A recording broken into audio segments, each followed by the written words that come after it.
ஆக்கிரமிப்புன்ற பேரில் இடித்து தள்ளிட்டீங்க. இப்போ அந்த மக்கள் கேள்வி அப்போ நடிகர் வந்து பார்க்க வந்து இறந்துட்டு அரசு வேலை தருவீங்களா? இப்போ எங்களோட நிலைமை என்ன? இறந்து போனா 41 பேரோட குடும்பத்துக்கு அரசு வேலைன்னு தமிழக அரசு அனௌன்ஸ் பண்ணிருக்காங்க. இதை என்னால ஏத்துக்க முடியல. நான் வன்மத்துல பேசுறேன், மாற்று கட்சிக்கு ஆதரவா பேசுறேன்னு நினைக்காதீங்க. 8 வருஷ காலமா ஒரு அரசு பணி தேர்வுக்காக போட்டி தேர்வுக்கு தயாராகிட்டு இருக்க ஒரு என்னோட உயிர்னு சொன்னாரு. இன்னைக்கு விவசாய நிலத்துல சேசிபி வச்சு நிறவி தள்ளிக்கிட்டு பிள்ளைங்க படிக்கிறது இதுதான் எங்களுக்கு ஃபீஸ் கட்ட இதெல்லாம் தான் விவசாயம் நாங்கள் சர்வீஸ் பண்றோம்.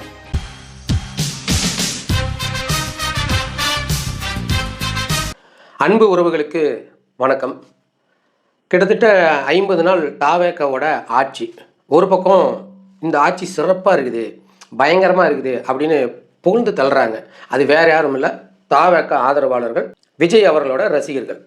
இந்த பக்கம் திரும்பி பார்த்தா மக்கள் எல்லாம் இதுக்கு அவங்களுக்கு ஓட்டு போட்டோம், உங்களை நம்பி ஓட்டு போட்டதுக்கு எங்களுக்கு என்ன இவ்வளோ பிரச்சனை தரீங்க, இதுவாக மாற்று அப்படின்னு சொல்லி மக்கள் புலம்பிட்டு இருக்கிறாங்க. இப்போ மக்கள் புலம்புற விஷயத்தான் நம்ம எடுத்து காணொலியாக பேசுகிறோம். அதுக்கு என்ன வந்து கிடைச்சா நான் என்ன பண்ணுவேன்? மக்கள் கேள்வி கேட்குறாங்க, அந்த மக்களுக்கு நீங்கள் பதில் சொல்லுங்கள். நாங்கள் பேசினா சரி நாங்கள் ஒரு கட்சிப்பா, அதனால் வந்து உங்கள் மீது வேணும்னே விமர்சனம் வைக்கிற மாதிரி தோணும். ஆனால் பொதுமக்கள் கேட்குறாங்களே, ஒவ்வொரு பொதுமக்களும் தனிப்பட்ட முறையாக வீடியோலாம் போட முடியாது. அவங்க வந்து கஷ்டத்தில் புலம்புவாங்க. நீங்கள் கொடுக்குற நெருக்கடி அதை இங்கே தமிழ்நாட்டில் கூடிய கட்சிகள்லாம் எடுத்து பேசுவாங்க, அதுக்கு பதில் தான் சொல்லணும். இப்போது கரூரில் விஜய் அவர்களை பார்க்க போகிறாங்க, கூட்ட நெரிசலில் இறந்துடுறாங்க. அவங்களோட இழப்புக்கு எது கொடுத்தாலும் ஈடாகாது, அது மிகப்பெரிய ஒரு கஷ்டம்தான், அது இல்லைன்னு யாரும் மறுக்கலை. ஆனால் விஜய் அவர்கள் இத்தனை நாள் அந்த பக்கம் போகவே இல்லை. சம்பவம் நடந்தப்போ விட்டுட்டு போயிட்டார். அதுக்கப்புறம் கடுமையாக விமர்சனம் வச்சதுக்கப்புறம் உங்களை பார்க்க வந்த மக்கள் இறந்துட்டாங்க, அவங்கள அப்படியே நடுத்தெருவில் விட்டுட்டு போயிட்டீங்களே அப்படின்னு சொல்லி விமர்சனம் வச்சதுக்கப்புறம் இறந்த குடும்பத்துக்கு 20 லட்சம் தரேன்னு அறிவித்தார். அவ்வளோதான், முடிஞ்சு போச்சா, கொடுத்துட்டீங்க, ஓகே. இப்போ முதல்வரானதுக்கப்புறம் 41 குடும்பத்தையும் கரூர் போய் நேரில் சந்தித்து அரசு வேலை கொடுக்க போகிறேன்னு சொல்கிறத நாங்கள் விமர்சனம் பண்ணுறோம். அது ஏற்றுக்க முடியாது. இது எங்களோட கேள்வி, அதுக்கு நாகரிகமாக தான் நீங்கள் பதில் சொல்லணும். சரி, இப்போ நான் கேட்டதுனால உங்களுக்கு பிரச்சனை, வேற ஒரு கட்சி சார்ந்து கேட்டாங்கன்னா அது பிரச்சனைன்னு வச்சுக்காங்க. பொதுமக்களை கேட்க ஆரம்பிச்சிட்டாங்களே, இப்போ என்ன பண்ணுவீங்க? நீங்கள் எவ்வளோத்தான் உங்கள் விஜய் அவர்களுக்கு முட்டு கொடுத்து தாங்கி பிடிச்சாலும் பொதுமக்கள் கம்முன்னு இருக்க மாட்டாங்க. அவங்க வெளியே வந்து கேள்வி கேட்க ஆரம்பிப்பாங்க. அப்படி தான் இப்போ ஒவ்வொருத்தரை வெளியில் வந்துக்கிட்டு இருக்கிறாங்க. உங்கள் ஆட்சி சரியில்லை, நீங்கள் மாற்று அரசியல் கொடுக்கல, திமுக என்ன செய்ததோ அதை தான் நீங்கள் செய்கிறீங்க. கொழுப்பெடுத்து போய் கள்ளச்சாராயம் குடித்து செத்தவனுக்கு 10 லட்சம் தருது திமுக.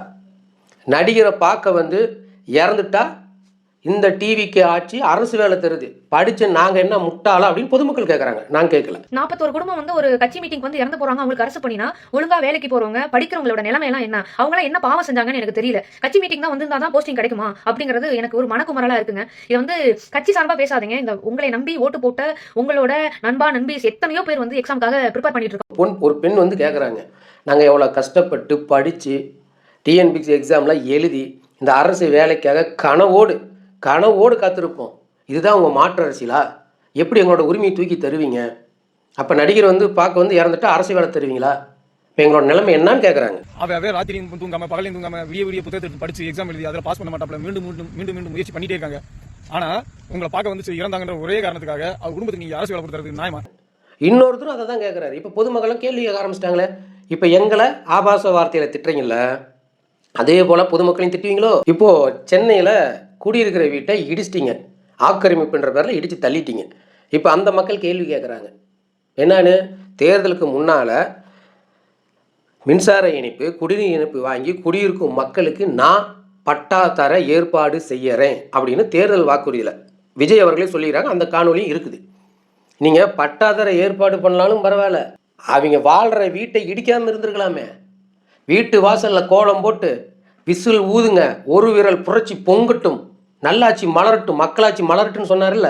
இப்போ அந்த மக்கள் வீட்டு வாசலில் கூட நிற்க முடியாத அளவுக்கு இடித்து தரமட்டமாக்கி நடுத்தரவில் நிறுத்திருக்கிறாரு உங்கள் விஜய் அவர்கள். இதே தேர்தலுக்கு முன்னால் விவசாயி என் உயிர், விவசாயி தான் என்னோட உயிர்னு சொன்னார். இன்றைக்கி விவசாய நிலத்தில் சேசிபி வச்சு நிறவி தள்ளிக்கிட்டு போகிறாங்க. இப்போ அந்த மக்கள் கேட்குறாங்க, என்ன முதலமைச்சர் இப்படி பண்ணுறீங்க?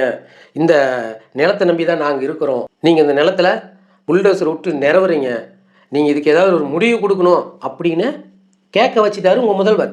திமுக ஆட்சியில் இதுதான் நடந்தது. திமுகவுக்கும் டிவிகேக்கும் என்ன மாற்று? தேர்தலுக்கு முன்னால் ஊழலை ஒழிப்பேன், ஊழல் இல்லாத தூய ஆட்சி நான் கொடுப்பேன்னு சொன்னார். இன்னைக்கு அரசு வழக்கறிஞர் நியமனத்துக்காக பல லட்ச ரூபா ஊழல் அடித்து நவுத்திருக்கிறீங்க. ஒவ்வொரு மாவட்ட செயலாளரும் அவருக்கு தேவையான ஆளெல்லாம் உள்ளே கொண்டாந்து ரெக்கமெண்டேஷன் கொடுத்து தலைக்கு இவ்வளோன்னு சொல்லி வாங்கியிருக்கிறாங்க. கிட்டத்தட்ட 140 போஸ்டிங் தமிழ்நாடு முழுவதும். தலைக்கு 30 லட்சத்துலேருந்து பதவிக்கு ஏற்ற மாதிரி 20, 10 லட்சம்னு வாங்கியிருக்கிறீங்க. இப்போ இது பொதுவான பிரச்சனை தான். அதுலேயும் கொஞ்சமாவது மனசாட்சி நிற்கணும்ல. உங்கள் கட்சியில் இருக்கிற வழக்கறிஞர் இருப்பாங்கள்ல, அவங்களும் ஏதோ ஒரு கனவோடு தானே உங்ககிட்ட வந்திருப்பாங்க. நம்ம இன்றைக்கி இந்த கட்சியில் இருக்கிறோம், புது கட்சி, மாற்று அரசியலில் கொடுக்குறேன் தளபதியான்னு சொல்லியிருக்கிறாரு, நம்மளுக்கு கண்டிப்பாக நல்ல வாழ்க்கையை கொடுப்பாருன்னு தானே நின்றுருக்குறாங்க. இப்போ அவங்க வயிற்றுலையும் தானே அடிச்சிருக்கிறீங்க. அவங்களுக்கு படிப்பு இல்லையா, அறிவு இல்லையா, என்ன இல்லை, அவங்க வழக்கறிஞர் தானே. அவங்கள தகுதி அடிப்படையில் நீங்கள் எடுத்துருக்கலாமே. எதுக்கு மாவட்ட செயலாளரை வச்சு ரெக்கமெண்டேஷன் எழுதி கொடுத்து போஸ்டிங் கொடுக்கணும்? கரைப்படாத கையின்னீங்க. இன்றைக்கி உடம்பு ஃபுல்லாக கரை. வழக்கறிஞர் நியமனத்துலேயும் ஊழல், வெளியில் ஊழல் ஊழல் ஊழல் சத்தின்னு சொன்ன அதிமுகவில் இருக்கிற மிகப்பெரிய ஊழல்வாதியெல்லாம் உணர்ந்து சேர்த்திக்கிட்டீங்க. பாஜகவில் இருந்தீங்க, ஆர்எஸ்எஸ்ல இருந்தீங்க, எல்லாத்தையும் கூட்டு வந்து கூட வச்சுக்கிட்டீங்க. நீங்கள் எப்படி நல்ல ஆட்சி கொடுப்பீங்க? கிட்டத்தட்ட இது திமுக ஆட்சின்றதோட பாஜக ஆட்சின்னு சொல்லலாம். தேர்தலுக்கு முன்னால் நான் இந்த மக்களுக்காக தான் வரேன், உச்சத்தை விட்டுட்டு வரேன், பல கோடி பார்த்தேன்னு சொல்லிவிட்டு முதல் ஊழல் அரசு வழக்கறிஞர் நியமனத்தில் அடிச்சிருக்கிறீங்க. வழக்கறிஞர் அப்படின்னோடனே இப்போ இப்பயுமே சொல்கிறேன், விஜய் ரசிகர்கள் நல்லா புரிஞ்சுக்காங்க, சரி டிவிக்கு தொண்டர்கள் நல்லா புரிஞ்சுக்காங்க. அரசு வழக்கறிஞர் பதவிக்காக ஒருத்தன் லஞ்சம் தரானா அவன் ஓக்கியமானவனா? சொல்லு. பணம் கொடுத்து ஒரு பதவிக்கு வந்தால் பல கோடி பார்ப்பாங்களா பார்க்க மாட்டாங்களா? இது மக்கள் பிரச்சனை தானே. இப்படி நாங்கள் கேள்வி கேட்டால் பதில் சொல்லணும். அதை விட்டுட்டு எங்களை ஆபாசமாக திட்டக்கூடாது.